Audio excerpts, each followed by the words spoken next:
Hey guys, and welcome back to my channel. It's Joni from the blog simplelivingmama.com, and in today's video we are going to be talking about homeschool extracurricular activities. So I'm really excited today to share with you what we do for our homeschool extracurricular activities. So if you're thinking about it for your kids, maybe you can get some ideas. Honestly, homeschool kids aren't that much different than public school kids, especially in the younger years, but also when they get up to be teenagers as well. We can do all of the same extracurricular activities that public school kids do. My boys are involved in Boy Scouts and have been for years. My girls do dance. There's lots of different dance companies that operate independently of schools, so we just sign the kids up for a class and they can go. So that's the two main outside of the house extracurriculars that my kids do, that we invest money in, a hefty chunk of money into. I don't have kids in high school yet, but there are several states who have laws where if your kids are involved in sports, that they can participate in the public school sports. There are lots of also homeschool groups that do sports themselves. Where we lived previously, there was actually a homeschool school, and they had their own football team, their own cheerleading squad, and different sports like that, and they competed against public schools and private schools. So, there are lots of options if you have an athletic child to get them involved into sports, team sports. You can do community sports, soccer, baseball, softball, whatever it is that your child is interested in, they can participate in. So, just because you homeschool does not mean that those doors are closed to you. So like I said, we choose to do scouts for our boys and dance for our girls. If they express an interest in something else, then we will allow them to switch once the year is over to something else that they may be interested in.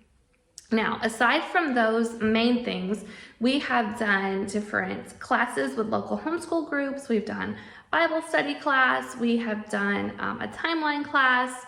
We have done music classes. My daughter is really interested in finding art classes, so I'm trying to find some art classes for her that she can do that are local. I'm not sure if there's any available, but I am on the hunt for those. We do programs through our library. Our homeschool library before 2020 had a homeschool meetup every single month where they had a different activity that we could do, and I always tried to make sure that I took the kids to those.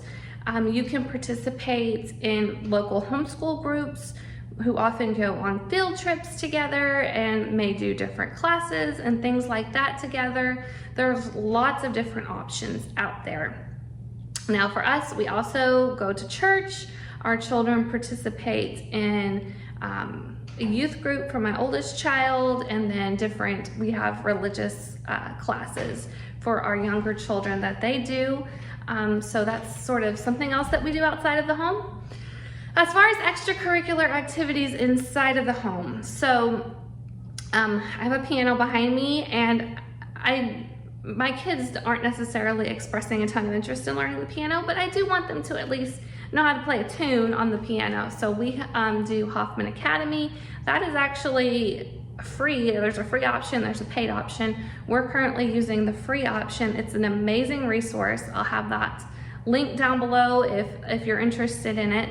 But it has been an amazing resource for us.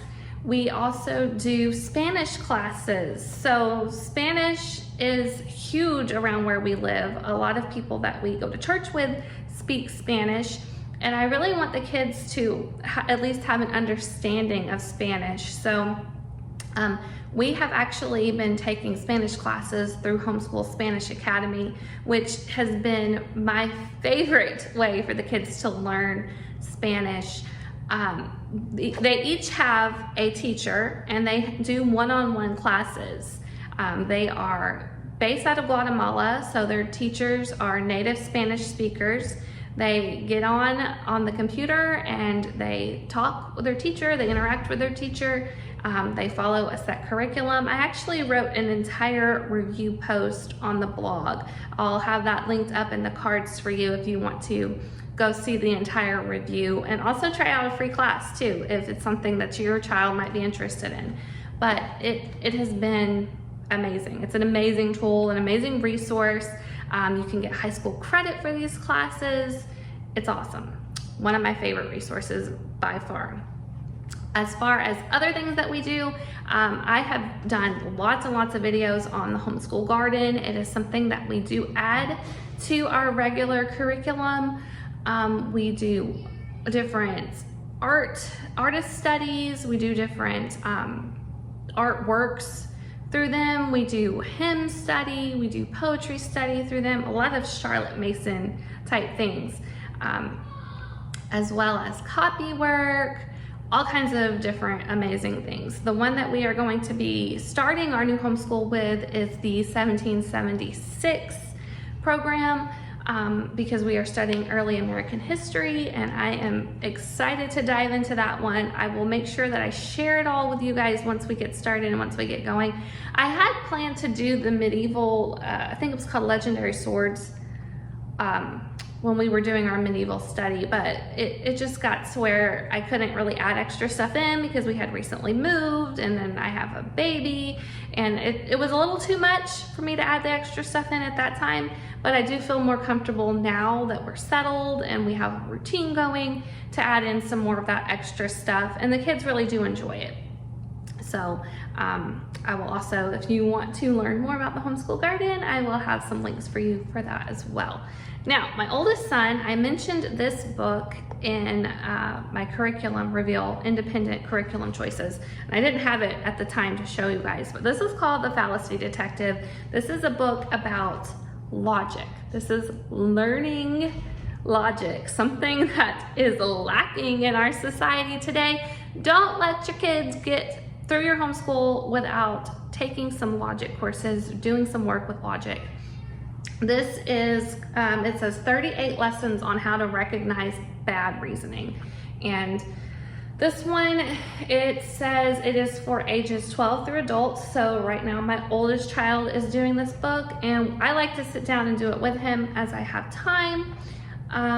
Let's just give you a little preview.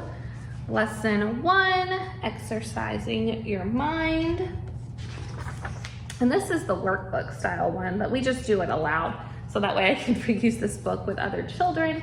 Different exercises. Love to listen. So that's all about the inquiring mind, avoiding the question, not a red herring, making assumptions. Let's see. Statistical fallacies. Propaganda. And let's see, that's all that's in this book. I do think I will probably try to do a review once we get through this, because we've only done the first couple of lessons so far, but this is something that we have added to our homeschool. I highly, highly recommend that you add this to your homeschool as well for your older children, middle school, up into high school grades. They're dealing with a lot of hard things right now in our society, and this is definitely something that you may want to add to your homeschool. As far as religious studies go, excuse me, we do all of our Bible study through My Father's World, and then like I said, we also do religious classes through our church for the kids so they can learn more about our particular faith. So I definitely recommend, if you are a religious family, that you are teaching your children about your faith and that they understand your faith and why you believe the way that you do.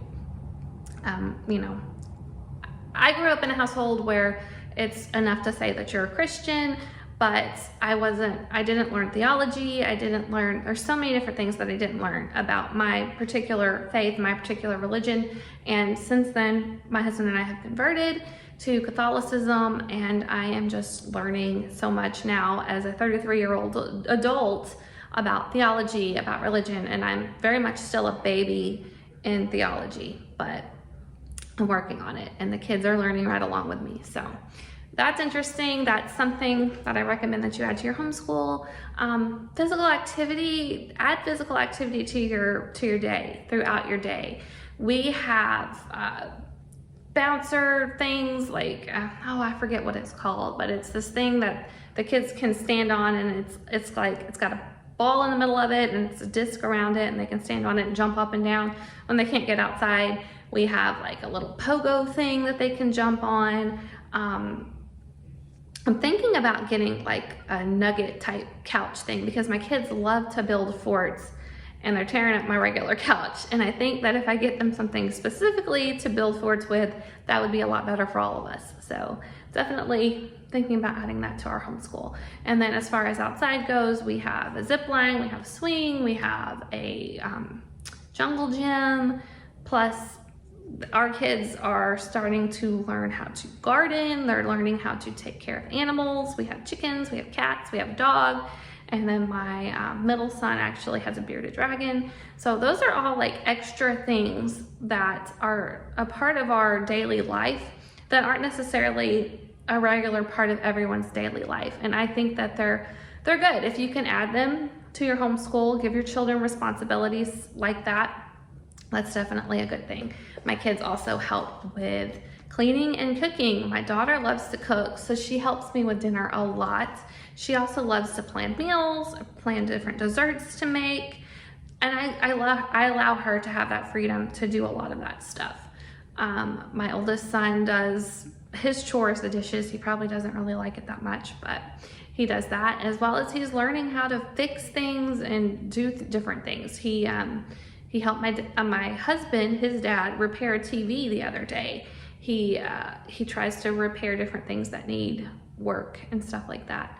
So definitely bring your kids alongside you when you're doing different things around the house, and teach them how to do those things as well. That will serve them very well in the future.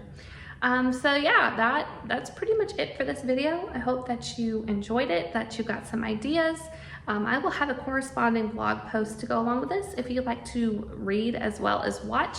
And don't forget to like and subscribe, and I will see you guys in the next video. Bye.